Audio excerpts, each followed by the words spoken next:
খাল খনন প্রক্রিয়ার মাধ্যমে সারা দেশে খালগুলো অবৈধ দখলমুক্ত করা হবে। বিগত সরকার দীর্ঘদিন খাল খনন কর্মসূচি হাতে না নেওয়ায় অনেক জায়গায় খাল পাড়ে জমি দখল হয়েছে। তবে মাননীয় প্রধানমন্ত্রী তারেক রহমানের নেতৃত্বে খাল খননের যুগান্তকারী কর্মসূচি নতুন উদ্যমে শুরু হয়েছে।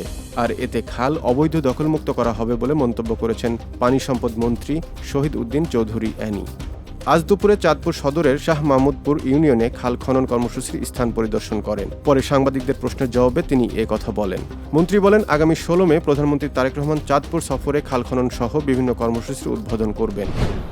দীর্ঘদিন খাল খনন প্রক্রিয়া বাধাগ্রস্ত হয়েছে, অথবা কোনো সরকার সেই কর্মসূচি হাতে নেন নাই, যার কারণে অনেক জায়গায় খালের পাড়ে জমি দখল হয়েছে, খালের মধ্যে বর্জ্য আবর্জনা স্তূপ হয়ে আছে, দোকানপাট, ঘর বাড়ি এবং শিল্প কলকারখানার বর্জ্য অনেক জায়গায় চলে এসেছে, খাল দখল হয়েছে, যেটাকে আমরা সম্পূর্ণভাবে অবৈধ দখল বলতে পারি। যেহেতু আমরা নতুন উদ্যমে এই যুগান্তকারী পদক্ষেপ মাননীয় প্রধানমন্ত্রীর নেতৃত্বে নিয়েছি, এই কর্মসূচি নতুনভাবে শুরু হয়েছে, নতুন উদ্যোগে শুরু হয়েছে। খাল খনন প্রক্রিয়ার মাধ্যমে আমরা আশা করছি এই দখল মুক্ত হবে।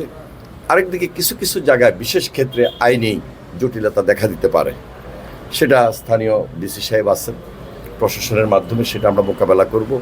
কারণ কাগজেই তো কথা বলবে।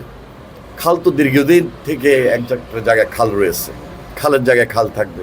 কেউ যদি অবৈধভাবে সেখানে কিছু গড়ে তোলেন, স্বাভাবিক কারণে ওনাকে ওটা উঠিয়ে নিয়ে যেতে হবে, আর বাকিটা আইনগতভাবে সেটা মোকাবেলা করব। তবে আমাদের উদ্দেশ্য, লক্ষ্য মহৎ।